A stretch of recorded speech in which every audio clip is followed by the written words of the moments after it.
tout pour réformer. Les gens viennent à la convention. Il y a deux raisons. Hein, la réforme, pour écouter les enseignements, les informations. Ensuite, à la lumière des enseignements, ils vont essayer de réformer leur vie. S'il y a des défauts, il va falloir rectifier, d'amener la vie d'après les enseignements de l'islam. Comme je l'ai dit, l'enseignement de l'islam, c'est un enseignement de l'amour, de la fraternité. Pas de la guerre, pas de faire du chose. Le deuxième but, c'est pour entre eux-mêmes, tous les musulmans ahmadis peuvent mieux se connaître et augmenter la fraternité entre eux. Deux buts principaux de la convention.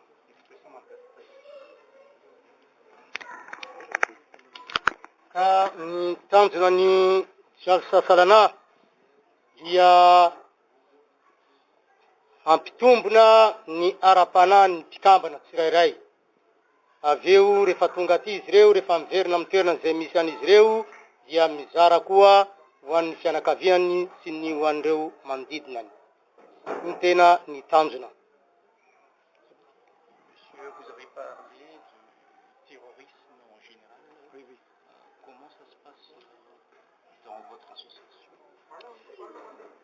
Vous savez, nous condamnons le terrorisme sous toutes ses formes. Nous condamnons la violence d'abord. La violence, pour n'importe quelle raison, pour n'importe quelle cause, dans quelle façon qu'il soit, la violence n'est pas justifiée. Il faut toujours se référer au ce que le Saint-Coran nous dit à travers le dialogue, qu'il y a des moyens pour pouvoir apporter la paix sans la violence. Le terrorisme, nous le condamnons totalement.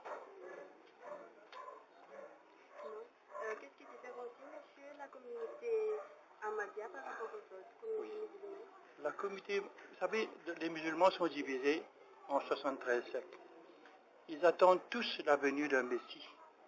Nous sommes les musulmans ahmadis, nous pensons que le Messie est venu. Il est venu en la personne de Mirza Ghulam Ahmad de Qadian. Alors que tous les autres musulmans, ils attendent toujours la venue du Messie.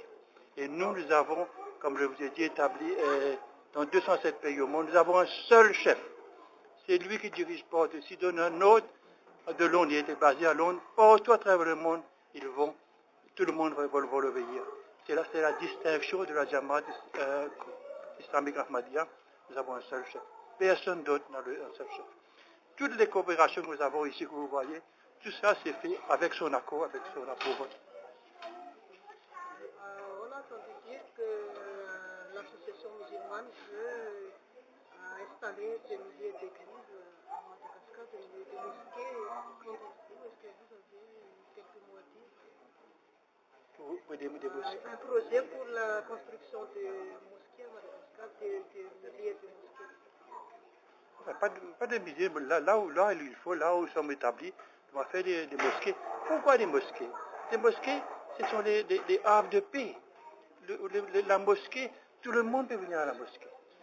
Se recueillir pour prier le Dieu, seul Dieu. D'ailleurs, à l'époque du Saint-Prophète sallam, il y avait une délégation des chrétiens qui étaient venus discuter. À l'heure de la prière, ils voulaient aller à l'extérieur faire la prière. Le prophète a dit non.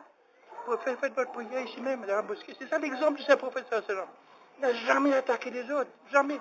Au contraire. Mais aujourd'hui, ce qui se passe, les gens ne connaissent pas ou mal comprennent, mal interprètent les enseignements de l'islam. Voilà qu'il y a un problème. Nous sommes là pour pouvoir faire revivre la renaissance de l'islam, les vrais enseignements de l'islam.